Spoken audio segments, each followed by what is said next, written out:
ಲೋಕಾಯುಕ್ತ ಸಂಸ್ಥೆಗೆ ಉಪಲೋಕಾಯುಕ್ತರಿಗೆ ಬಂದ ಮೇಲೆ ಈ ಸಂಸ್ಥೆಯ ಪ್ರಾಥಮಿಕವಾದ ಜವಾಬ್ದಾರಿಗಳು ಮತ್ತು ಮಹತ್ವ ಏನು ಸರ್? ಎಲ್ಲರಿಗೂ ಸಮಪಾಲು, ಎಲ್ಲರಿಗೂ ಸಮಬಾಳು. ಶಾಸಕಾಂಗ ಏನು ಮಾಡುತ್ತೆ, ಎಲ್ಲ ಕಾನೂನುಗಳನ್ನು ರಚನೆ ಮಾಡುತ್ತೆ. ರಚನೆ ಮಾಡೋದ್ರ ಜೊತೆಗೆ ಅದರಲ್ಲಿ ಹಕ್ಕುಗಳನ್ನು ಮತ್ತು ಬಾಧ್ಯತೆಗಳನ್ನು ಎಲ್ಲರಿಗೂ ಕೊಡುತ್ತೆ. ಯಾತಕ್ಕೆ ಹಕ್ಕುಗಳನ್ನು ಕೊಡಬೇಕು? ಪ್ರಶ್ನೆ ಏನು ಅಂತಂದರೆ, ಕೋಳಿ ಮೊದಲ ಮೊಟ್ಟೆ ಮೊದಲ ಅಂತ. ಈಗ ನೋಡಿ, ಜನಗಳು ಇವ್ರು ಕೊಡೋಕ್ಕೆ ಬದಲು ಶುರು ಮಾಡಿದ್ರ, ಅವ್ರು ತಗೊಳಕ್ಕೆ ಶುರು ಮಾಡಿದ್ರ. ಮೊದಲು ಎಲ್ಲ ಕಾನೂನುಗಳನ್ನು ತಗೊಂಡ್ರೂ ಕೂಡ 3 ವಿಧವಾಗಿ ಅದು ಮನುಷ್ಯನನ್ನು ಆವರಿಸಿದೆ. ಎಲ್ಲ ನಾವು ಈ ಸುಪ್ರೀಂ ಕೋರ್ಟ್ ಜಡ್ಮೆಂಟ್ಗಳನ್ನು ನೋಡಿದಾಗ ಅಲ್ಲಿ ಹೇಳ್ತಾರೆ, ಲೈಫ್ ಮೀನ್ಸ್ ವಾಟ್. ಈ ಭ್ರಷ್ಟಾಚಾರ ಕಡಿಮೆ ಆಗಬೇಕಿತ್ತು, ಬಟ್ ಸಮಾಜದಲ್ಲಿ ಕೂಗು ಹೇಗಿದೆ ಅಂದರೆ ಭ್ರಷ್ಟಾಚಾರ ಹೆಚ್ಚಾಗ್ತಾನೆ ಇದೆ ಅಂತ ಒಂದು ಕೊರಗಿದೆ. ಪುರಂದರದಾಸರದ್ದು ಕೇಳಿದ್ದೀರ ನೀವು? ಏನು, ತೃಣಮಪಿ ನ ಚಲತಿ ತೇನ ವಿನ ಅಂತ ಹೇಳ್ತಾರೆ ಅಲ್ವಾ? ಈಗ ಏನಾಗಿದೆ, ತೃಣಮಪಿ ನ ಚಲತಿ ಹಣದ ವಿನ. ಲಂಚ ಮುಟ್ಟದಿರೋ ಅಧಿಕಾರಿಗಳು, ಕೆಲಸಗಾರರು ತುಂಬ ಜನ ಇದ್ದಾರೆ. ಭ್ರಷ್ಟಾಚಾರ ಮಾಡದೆ ನಿಷ್ಠೆಯಿಂದ ಕೆಲಸ ಮಾಡುವವರು ತುಂಬ ಜನ ಇದ್ದಾರೆ. ತುಂಬ ಜನ ಇಲ್ಲದೆ ಇದ್ರೂ ಕೂಡ ಸ್ವಲ್ಪ ಮಟ್ಟಿಗಾರು ಇದ್ದಾರೆ. ತುಂಬ ಜನ ಇವರೇ ಜಾಸ್ತಿ ಇದ್ದಾರೆ.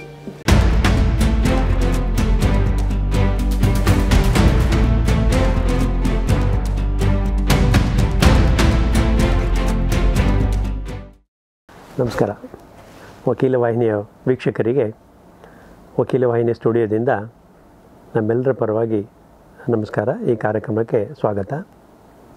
ಸ್ನೇಹಿತರೆ, ನಮಗೆ ನಿಮಗೆಲ್ಲರಿಗೂ ಇನ್ನೊಂದು ವಿಶೇಷ ಇದೆ. ಇವತ್ತು ನಮ್ಮ ಆಹ್ವಾನದ ಮೇರೆಗೆ ಕರ್ನಾಟಕದ ಉಪಲೋಕಾಯುಕ್ತರಾದ ನ್ಯಾಯಮೂರ್ತಿ ಕೆ ಎನ್ ಫಣೀಂದ್ರ ಸಾಹೇಬರು ನಿಮ್ಮೆಲ್ಲರ ಜೊತೆಗೆ ಮಾತಾಡಬೇಕು ಅಂತ ಬಂದಿದ್ದಾರೆ. ಅವರನ್ನು ಈ ಕಾರ್ಯಕ್ರಮಕ್ಕೆ ನಿಮ್ಮೆಲ್ಲರ ಪರವಾಗಿ ಹೃತ್ಪೂರ್ವಕವಾಗಿ ಸ್ವಾಗತಿಸ್ತೇನೆ ಸರ್. ನಮಸ್ಕಾರ ಮಿಸ್ಟರ್ ಡಿ ಎಂ ಹೆಗಡೆ ಅವರೇ. ನಮಸ್ತೆ ಸರ್. ತಾವು ಲೋಕಾಯುಕ್ತ ಸಂಸ್ಥೆಗೆ ಉಪಲೋಕಾಯುಕ್ತರಿಗೆ ಬಂದ ಮೇಲೆ ಈ ಸಂಸ್ಥೆಯ ಪ್ರಾಥಮಿಕವಾದ ಜವಾಬ್ದಾರಿಗಳು ಮತ್ತು ಮಹತ್ವ ಏನು ಸರ್? ನೋಡಿ ಮಿಸ್ಟರ್ ಹೆಗಡೆ ಅವರೇ, ಇದಕ್ಕೆ ನಾವು ಕರ್ನಾಟಕ ಲೋಕಾಯುಕ್ತ ಸಂಸ್ಥೆಯನ್ನು ಅರ್ಥ ಮಾಡ್ಕೊಳ್ಳೋದ್ರ ಮೊದಲು ಈ ಭಾರತದ ಸಾಂವಿಧಾನಿಕದ ಹಿನ್ನೆಲೆ ಏನಿದೆ ಈ ಆ್ಯಕ್ಟ್ ಬರೋದಕ್ಕೆ, ಮತ್ತು ಆ ನಂತರ ಇದಕ್ಕೆ ಏನೇನು ಜವಾಬ್ದಾರಿಗಳನ್ನು ಕೊಟ್ಟಿದ್ದಾರೆ ಅಂತಕ್ಕಂಥದ್ದು ಸ್ವಲ್ಪ ಒಂದು ಚೂರು ನಾವು ಪರೀಕ್ಷೆ ಮಾಡೋದು ಅವಶ್ಯಕತೆ ಇದೆ. ನೋಡಿ, ಸಂವಿಧಾನದಲ್ಲಿ ನಾವು ಪರಿಶೀಲನೆ ಮಾಡಿದಂಥ ಸಂದರ್ಭದಲ್ಲಿ ಫಂಡಮೆಂಟಲ್ ರೈಟ್ಸ್ ಇರ್ಬೋದು, directive principles of state policy ಇರ್ಬೋದು, ಯಾವುದೇ ಒಂದು ಆರ್ಟಿಕಲ್ಗಳನ್ನು ನೀವು ಪರಿಶೀಲನೆ ಮಾಡಿದಂಥ ಸಂದರ್ಭದಲ್ಲಿ ಮುಖ್ಯವಾಗಿ ನಮ್ಮ ಕಾನ್ಸಂಟ್ರೇಟ್ ಆಗಿರ್ತಕ್ಕಂಥದ್ದು ಏನಪ್ಪ ಅಂತಂದರೆ, ಭಾರತದ ಸಂವಿಧಾನದಲ್ಲಿ ಪ್ರತಿಯೊಬ್ಬ ವ್ಯಕ್ತಿಗೂ ಕೂಡ ಅವನಿಗೆ ಒಂದು ಉತ್ತಮವಾದಂಥ ಒಂದು ಜೀವನ ಕೊಡಬೇಕು, ಗೌರವಯುತವಾದ ಒಂದು ಜೀವನ ಕೊಡಬೇಕು, ಆರೋಗ್ಯಯುತವಾದಂಥ ಒಂದು ಜೀವನವನ್ನು ಕೊಡಬೇಕು ಅಂತಂದು ಒಂದು ಮೂಲ ಉದ್ದೇಶ ನಮ್ಮ ಭಾರತ ಸಂವಿಧಾನದ್ದು. ಯಾವುದೇ ಫಂಡಮೆಂಟಲ್ ರೈಟ್ಸ್ ತೊಗೊಂಡ್ರೂ ಕೂಡ ಎಲ್ಲ ಹಕ್ಕುಗಳನ್ನು ಕೂಡ ಅದಕ್ಕೋಸ್ಕರನೇ ನಾವು ಮಾಡಿಕೊಂಡಿದ್ದೇವೆ. ಜೊತೆಗೆ ಏನಪ್ಪ ಅಂತಂದರೆ, ನಾವು ಈ ನಮ್ಮ ಕುವೆಂಪುರವರ ಒಂದು ಕವನದಲ್ಲೂ ಬರುತ್ತೆ, ಎಲ್ಲರಿಗೂ ಸಮಪಾಲು, ಎಲ್ಲರಿಗೂ ಸಮಬಾಳು ಅಂತಕ್ಕಂಥದ್ದು. ನೋಡಿ, ಅದು ಎರಡಕ್ಕೂ ಎಷ್ಟು ಅನ್ಯೋನ್ಯವಾಗಿದೆ ಅಂತಂದರೆ, ನಾವು ಸಂವಿಧಾನದ ಏನು ಆಶೋತ್ತರಗಳಿದೆ ಎರಡೇ ಲೈನಲ್ಲಿ ಹೇಳಿದ್ದಾರೆ ಅವರು, ನಮ್ಮ ರಾಷ್ಟ್ರಕವಿಗಳು. ಸೊ ಇಲ್ಲಿ ನಾವು ನೋಡಿದಾಗ ಭಾರತ ಸಂವಿಧಾನ ನಮಗೆ ಮೂಲಭೂತವಾದಂಥ ಒಂದು ಕಾಯ್ದೆ. ಅದರಿಂದ ಎಲ್ಲ ಕಾನೂನುಗಳನ್ನು ಕೂಡ ನಾವು ಮಾಡಿಕೊಂಡಿದ್ದೇವೆ. ಅದೇ ಒಂದು ಮಾತೃ ಕೋಶ ಅಂತಂದರೂ ಕೂಡ ತಪ್ಪಾಗಲಾರ್ದು. ಸೊ ಅಲ್ಲಿಂದ ನಮಗೇನು ಬಂತು ಅಂತಂದರೆ, ನಾವು ಒಬ್ಬ ಉತ್ತಮವಾದಂಥ ಒಂದು ಜೀವನ ಕೊಡೋದಕ್ಕೆ, ಜನಗಳ ನಡವಳಿಕೆಗಳನ್ನು ಕಂಟ್ರೋಲ್ ಮಾಡೋದಕ್ಕೆ ಮತ್ತು ಅವನ ಅಭಿವೃದ್ಧಿ ಮಾಡೋದಕ್ಕೋಸ್ಕರವಾಗಿ ಏನೇನು ನಾವು ಮಾಡ್ಕೋಬೇಕು ಇವತ್ತಿನ ದಿವಸ ಅಂತಂದಾಗ, ಶಾಸಕಾಂಗದ ಕರ್ತವ್ಯಗಳು ಏನಿದೆ ಅಂತಂದು ತಗೊಂಡಾಗ, ಈ ಶಾಸಕಾಂಗ ಏನು ಮಾಡುತ್ತೆ, ಎಲ್ಲ ಕಾನೂನುಗಳನ್ನು ರಚನೆ ಮಾಡುತ್ತೆ. ರಚನೆ ಮಾಡೋದ್ರ ಜೊತೆಗೆ ಅದರಲ್ಲಿ ಹಕ್ಕುಗಳನ್ನು ಮತ್ತು ಬಾಧ್ಯತೆಗಳನ್ನು ಎಲ್ಲರಿಗೂ ಕೊಡುತ್ತೆ. ಯಾತಕ್ಕೆ ಹಕ್ಕುಗಳನ್ನು ಕೊಡಬೇಕು? ಏನೋ ಒಂದು ನಿಮಗೆ ಬೇಕು, ಅದನ್ನು ನಾನು ಕೊಟ್ಟಿಲ್ಲ, ಅದನ್ನು ತಗೋಬೇಕು, ಆ ಹಕ್ಕನ್ನು ನಾನು ಚಲಾಯಿಸಬೇಕು. ಸೊ ಎದುರುದಾರರಿಗೆ ಏನೋ ಒಂದು ಕರ್ತವ್ಯ ಇದೆ, ಆ ಕರ್ತವ್ಯವನ್ನು ಸರಿಯಾಗಿ ಮಾಡಿಲ್ಲ, ಆ ಕರ್ತವ್ಯವನ್ನು ನಾನು ಸರಿಯಾಗಿ ಮಾಡೋದಕ್ಕೋಸ್ಕರವಾಗಿ ನಾವು ಈ ಹಕ್ಕನ್ನು ಚಲಾಯಿಸಬೇಕು. ಸೊ ಹಾಗೆ ಹಕ್ಕು ಬಾಧ್ಯತೆಗಳನ್ನು ಎಲ್ಲ ಮಾಡ್ತಾರೆ. ಅದಲ್ಲದೆ ಇನ್ನೊಂದು ಒಂದು ಫಂಡಮೆಂಟಲ್ ಜವಾಬ್ದಾರಿ ಏನಿದೆ ಸರ್ಕಾರಗಳಿಗೆ ಅಂತಂದರೆ, ಒಂದು ಅಭಿವೃದ್ಧಿ ಕಾರ್ಯಗಳು ಆಗಬೇಕು. ಪ್ರತಿಯೊಬ್ಬ ವ್ಯಕ್ತಿ ಅಭಿವೃದ್ಧಿ ಆಗಬೇಕು, ಜೊತೆಗೆ ದೇಶದ ಅಭಿವೃದ್ಧಿನೂ ಕೂಡ ಆಗಬೇಕು. ಈ ನಾನು ಮುಂಚೆನೇ ಹೇಳಿದಾಗೆ, ಈಗ ಒಬ್ಬ ಮನುಷ್ಯ ಉತ್ತಮವಾದ ಜೀವನ ಮಾಡಬೇಕಾದ್ರೆ ಅವ್ನಿಗೇನು ಬೇಕು? ಮೊಟ್ಟ ಮೊದಲನೇದಾಗಿ ನಾವು ನೋಡಬೇಕಾದ್ರೆ ಆರೋಗ್ಯ ಬೇಕು. ಅವನಿಗೆ ಶಾರೀರಿಕ ಆರೋಗ್ಯ ಮತ್ತು ಮಾನಸಿಕವಾಗಿ ಒಂದು ಆರೋಗ್ಯ ಅವನಿಗೆ ಬೇಕೇ ಬೇಕು. ಅದಕ್ಕೆ ನಾವೇನು ಮಾಡ್ತೀವಿ, ಈ ಕಾನೂನುಗಳನ್ನು ನೀವು ರಚನೆ ಮಾಡಿರೋದನ್ನು ಪರೀಕ್ಷೆ ಮಾಡಿ. ಎಲ್ಲ ಕಾನೂನುಗಳನ್ನು ತಗೊಂಡ್ರೂ ಕೂಡ 3 ವಿಧವಾಗಿ ಅದು ಮನುಷ್ಯನನ್ನು ಆವರಿಸಿದೆ. ನಂಬರ್ 1 ಏನಪ್ಪ ಅಂತಂದರೆ, ಅವನ ದೇಹದ ಮತ್ತು ಮಾನಸಿಕ ಶಾರೀರಿಕ ರಕ್ಷಣೆಗೋಸ್ಕರವಾಗಿ ಏನೇನು ಕಾನೂನುಗಳು ಬೇಕು ಅಷ್ಟು ಕಾನೂನುಗಳನ್ನು ನಾವು ಮಾಡ್ಕೊಂಡಿದ್ದೀವಿ. ಈಗ IPC ಇರ್ಬೋದು, ಎಕ್ಸೈಸ್ ಆ್ಯಕ್ಟ್ ಇರ್ಬೋದು, NDPS ಇರ್ಬೋದು, ಯಾವುದೇ ತಗೊಂಡ್ರೂ ಕೂಡ ಕೆಲವು ಭಾಗಗಳು ಮನುಷ್ಯನ ಮಾನವನ ದೇಹದ ಮತ್ತು ಮಾನಸಿಕ ರಕ್ಷಣೆಗೋಸ್ಕರ ಮಾಡ್ಕೊಂಡಿದ್ದೀವಿ. 2ನೇದೇನಪ್ಪ, ಉತ್ತಮವಾದ ಜೀವನ. ಬರೀ ಆರೋಗ್ಯ ಇದ್ದರೆ ಸಾಕ? ಏನಾದ್ರು ಒಂದು ಸಂಪಾದನೆ ಮಾಡಬೇಕು, ಆಸ್ತಿ ಪಾಸ್ತಿ ಮಾಡ್ಕೋಬೇಕು, ಅದನ್ನು ರಕ್ಷಣೆ ಮಾಡ್ಕೋಬೇಕು, ನನಗೆ ಬೇಕಾದಂಥ ರೀತಿಯಲ್ಲಿ ಅದನ್ನು ಎಂಜಾಯ್ ಮಾಡಬೇಕು. ನಾನು ಹೋದರೂ ಕೂಡ ನನಗೆ ಬೇಕಾದಂಥ ರೀತಿಯಲ್ಲಿ ಅದನ್ನು ಬೇರೆಯವರು ಅನುಭವಿಸೋದಕ್ಕೆ, ಡಿಸ್ಪೋಸ್ ಮಾಡೋದಕ್ಕೆ ನನಗೆ ಅಧಿಕಾರ ಬೇಕು.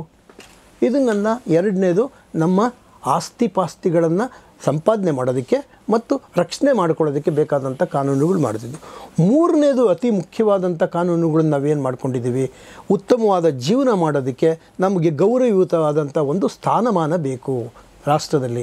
ಒಬ್ಬ ಪ್ಯೂನ್ ಆಗಿರ್ಬೋದು, ಒಬ್ಬ ರೈತ ಆಗಿರ್ಬೋದು, ಪ್ರೈಮ್ ಮಿನಿಸ್ಟರ್ ಆಗಿರ್ಬೋದು, ಪ್ರೆಸಿಡೆಂಟ್ ಆಫ್ ಇಂಡಿಯಾ ಆಗಿರ್ಬೋದು, ಅವ್ರಿಗೆ ಆದಂಥ ಒಂದು ಸ್ಟೇಟಸ್ ಇದೆ, ಅವ್ರಿಗೆ ಆದಂಥ ಒಂದು ಗೌರವಗಳಿದೆ. ಆ ಗೌರವವನ್ನು ಸಂಪಾದನೆ ಮಾಡೋದಕ್ಕೆ, ಆ ಗೌರವವನ್ನು ಸಂರಕ್ಷಣೆ ಮಾಡ್ಕೊಳ್ಳೋದಕ್ಕೆ ಮತ್ತು ಆ ಗೌರವವನ್ನು ನಮ್ಮ ಲೀನಿಯನ್ಸ್ ಡಿಸೆಂಡೆಂಟ್ಸ್ಗೂ ಬಿಟ್ಟೋಗೋದಕ್ಕೂ ಕೂಡ ರಕ್ಷಣಾತ್ಮಕವಾದಂಥ ಕಾನೂನುಗಳನ್ನು ನಾವು ಮಾಡ್ಕೊಂಡಿದ್ದೀವಿ. ಇದು ನಾವು ಕಣ್ಣಿಗೆ ಕಾಣ್ತಕ್ಕಂಥ ಪ್ರಾಪರ್ಟಿಗಳಿಗೆ ಸಂಬಂಧಪಟ್ಟಿರ್ಬೋದು, ಕಣ್ಣಿಗೆ ಕಾಣದೇ ಇರತಕ್ಕಂಥ ಪ್ರಾಪರ್ಟಿಗಳಿಗೆ ಸಂಬಂಧ ಇರ್ಬೋದು. ಇವಾಗ AI ಅಂತ ಬಂದಿದೆ, ಕಣ್ಣಿಗೆ ಕಾಣಲ್ಲ ಅದು, ಬಟ್ ಅದು ಎಲ್ಲ ಕೆಲಸ ಮಾಡುತ್ತೆ. ನಮ್ಮ ಮೆದುಳಿನಲ್ಲಿರ್ತಕ್ಕಂಥ ವಿಚಾರಗಳನ್ನ ಏನಂತ ಕರಿತೀರಾ ಈಗ? It is software of A human body. ಅದು ಈಚೆಗೆ ಬಂದರೆ ಹಾರ್ಡ್ವೇರ್ ಆಗಿ ಈಚೆಗೆ ಬರುತ್ತೆ. ಸೊ ಇಷ್ಟಕ್ಕೂ ಕೂಡ ನಾವು ಇವತ್ತಿನ ದಿವಸ ರಕ್ಷಣೆಯನ್ನು ಮಾಡ್ಕೊಂಡಿದ್ದೀವಿ. ಈ ರಕ್ಷಣೆ ಕಾನೂನುಗಳು ಮಾಡಿಕೊಂಡ್ರೆ ಸಾಕ? ಇದನ್ನು ಡೆವಲಪ್ಮೆಂಟ್ ಮಾಡಬೇಕು. ಹೇಗೆ ಡೆವಲಪ್ಮೆಂಟ್ ಮಾಡೋದು?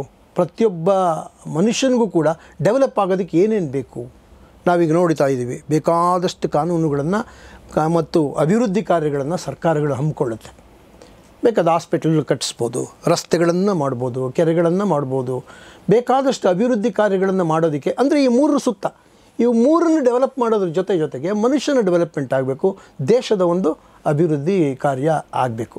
ಅದಕ್ಕೋಸ್ಕರ ಇದನ್ನೆಲ್ಲ ಮಾಡ್ಕೊತೀವಿ. ರೂಲ್ಸ್ ಮಾಡ್ತೀವಿ, ನಿಯಮಾವಳಿಗಳನ್ನ ಮಾಡ್ತೀವಿ, ಸರ್ಕ್ಯುಲರ್ಸ್ ಮಾಡ್ತೀವಿ, ಯಾವ್ಯಾವುದೋ ಒಂದು ಸ್ಕೀಮ್ಗಳನ್ನ ಇಂಟ್ರಡ್ಯೂಸ್ ಮಾಡ್ತೀವಿ, ಪ್ರಾಜೆಕ್ಟ್ಗಳನ್ನು ಇಂಟ್ರಡ್ಯೂಸ್ ಮಾಡ್ತೀವಿ. ಇದೆಲ್ಲ ಮಾಡೋದು ಯಾಕಪ್ಪ ಅಂತಂದರೆ ನಾವೇ ಮಾಡ್ಕೊಂಡಿರ್ತಕ್ಕಂಥ ಒಂದು ಕಾನೂನಿನ ಚೌಕಟ್ಟಿನೊಳಗೆ ನಮ್ಮ ಸಂರಕ್ಷಣೆ ಆಗಬೇಕು. ನಾವು ಒಂದು ಉತ್ತಮವಾದಂಥ ಗೌರವಯುತವಾದಂಥ ಒಂದು ಜೀವನವನ್ನು ಮಾಡಬೇಕು ಅಂತಕ್ಕಂಥ ಒಂದು ಸಂವಿಧಾನದ ಒಂದು ಏನು ಮಹೋದ ಉದ್ದೇಶ ಇದೆ, ಅದನ್ನು ಸಂರಕ್ಷಣೆ ಮಾಡೋದಕ್ಕೋಸ್ಕರ ನಾವು ಇದನ್ನೆಲ್ಲ ಮಾಡ್ಕೋತೀವಿ. ಈ ನಿಟ್ಟಿನಲ್ಲಿ ಪರಿಶೀಲಿಸಿದಾಗ ನಾವು ಶಾಸಕಾಂಗ ಅದನ್ನು ಮಾಡಿಬಿಡುತ್ತೆ. ಅದನ್ನು ಅನುಷ್ಠಾನಗೊಳಿಸೋರು ಯಾರು? ಎಕ್ಸಿಕ್ಯೂಟಿವ್ಸ್. ತಿರ್ಗಿ ಕಾರ್ಯಾಂಗದ ವ್ಯವಸ್ಥೆ ಏನಿದೆ ಇದು ನನ್ನ ಪ್ರಕಾರ ಶಾಸಕಾಂಗಕ್ಕಿಂತ ನ್ಯಾಯಾಂಗಕ್ಕಿಂತ ಹೆಚ್ಚಿನ ಹೊರೆ ಇರೋದು, ಹೆಚ್ಚಿನ ಕರ್ತವ್ಯ ಇರೋದು ಈ ಕಾರ್ಯಾಂಗಕ್ಕೆ.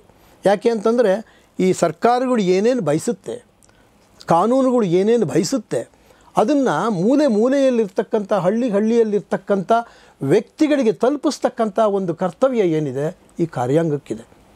ಆ ಕಾರ್ಯಾಂಗದ ವ್ಯವಸ್ಥೆ ಸರಿಯಾಗಿ ಆಗ್ತಾ ಇದೆಯಾ ಇಲ್ವಾ ಅಂತಕ್ಕಂಥ ಪರಿಶೀಲನೆ ಮಾಡಬೇಕಾದಂಥ ಸಂದರ್ಭದಲ್ಲಿ ಯಾವ ಒಂದು ಸಂಸ್ಥೆಯಿಂದ ಇದನ್ನು ಮಾಡಿಸೋದಕ್ಕೆ ಸಾಧ್ಯ? ಮೊದಲು ನೀವು ನೋಡಿದಾಗೆ ನೀವು ನೋಡ್ಬೋದು, ವಿಜಿಲೆನ್ಸ್ ಡಿಪಾರ್ಟ್ಮೆಂಟ್ಗಳಿದ್ವು. ಇಂಟರ್ನಲ್ ವಿಜಿಲೆನ್ಸ್ ಎಲ್ಲ ಡಿಪಾರ್ಟ್ಮೆಂಟಲ್ಲೂ ಕೂಡ ಇಂಟರ್ನಲ್ ವಿಜಿಲೆನ್ಸ್ ಅಂತಕ್ಕಂಥದ್ದಿತ್ತು. ಜೊತೆಗೆ ಸೆಂಟ್ರಲ್ ವಿಜಿಲೆನ್ಸ್ ಕಮಿಷನ್ ಇತ್ತು, ಸ್ಟೇಟ್ ವಿಜಿಲೆನ್ಸ್ ಕಮಿಷನ್ಗಳನ್ನು ಮಾಡಿಕೊಂಡ್ರು.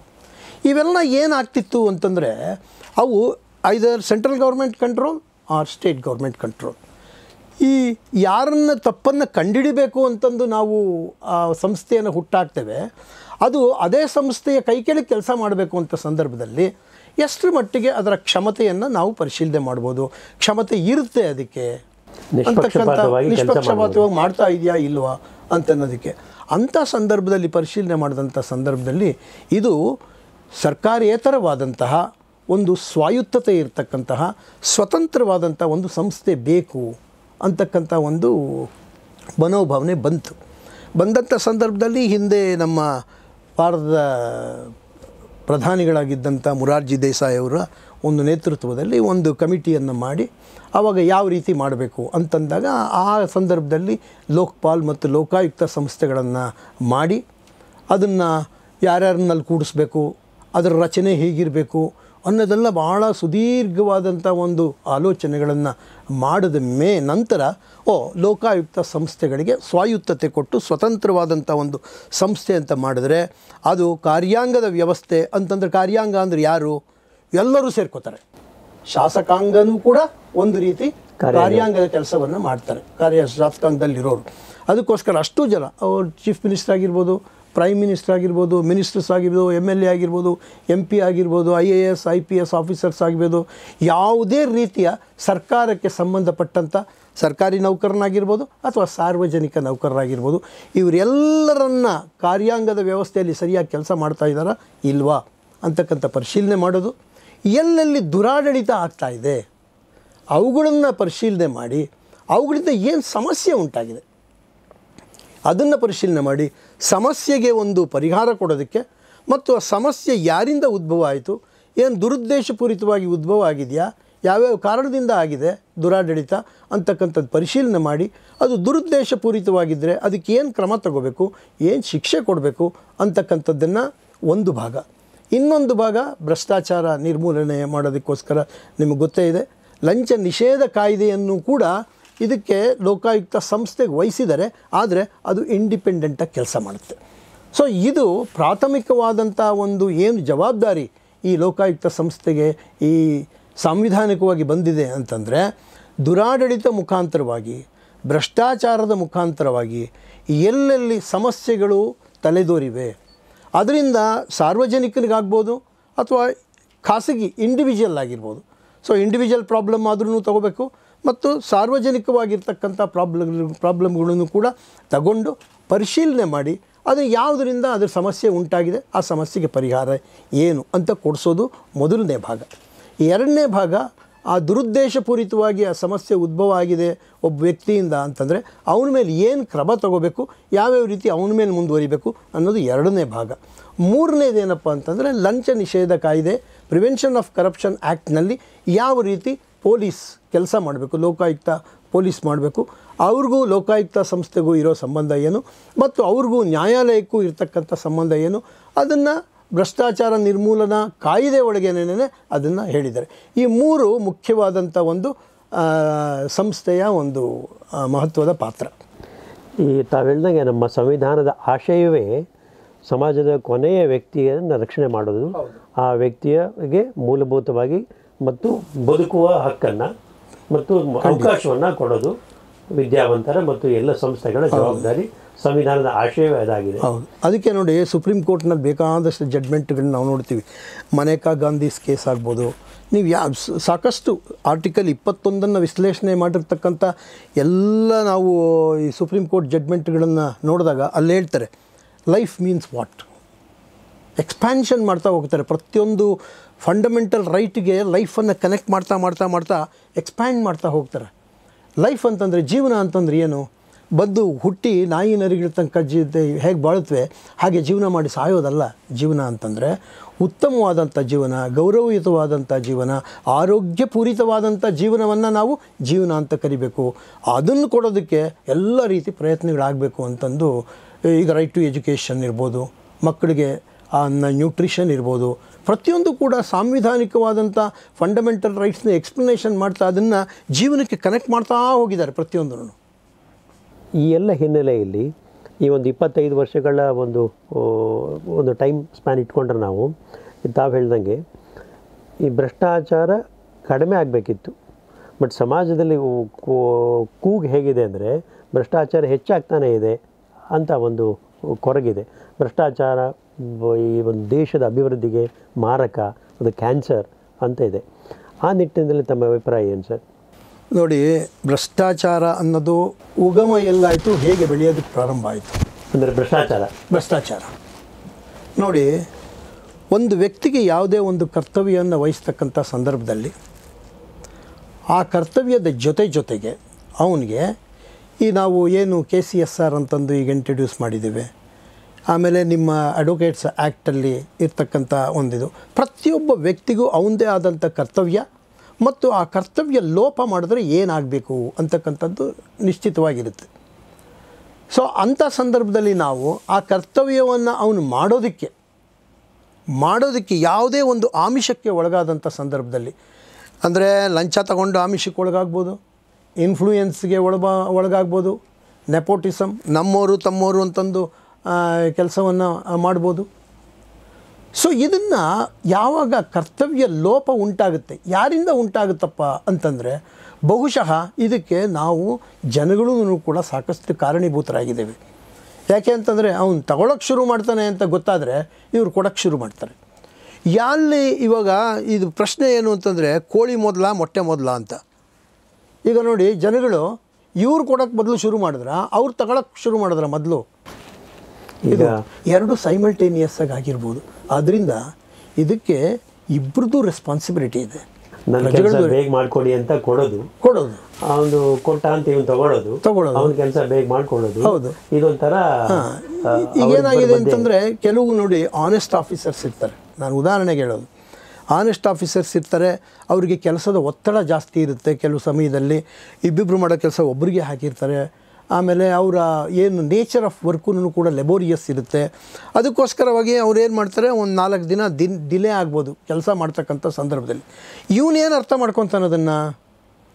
ಸಾಮಾನ್ಯವಾದ ಮನುಷ್ಯ ನೋಡ್ದ, ಇವನು ಡಿಲೇ ಮಾಡ್ತಾ ಇದ್ದಾನೆ, ಏನಾದ್ರು ಕೊಟ್ಟರು ಇವ್ನು ಮಾಡ್ಬೋದೇನೋ, ನನ್ನ ಕೆಲಸ ಮಾಡಿಸ್ಕೊಳ್ಳೋಣ ಅಂತಂದು ಕೊಟ್ಟು ಕೆಲಸ ಮಾಡಿಸ್ಕೊತಾನೆ.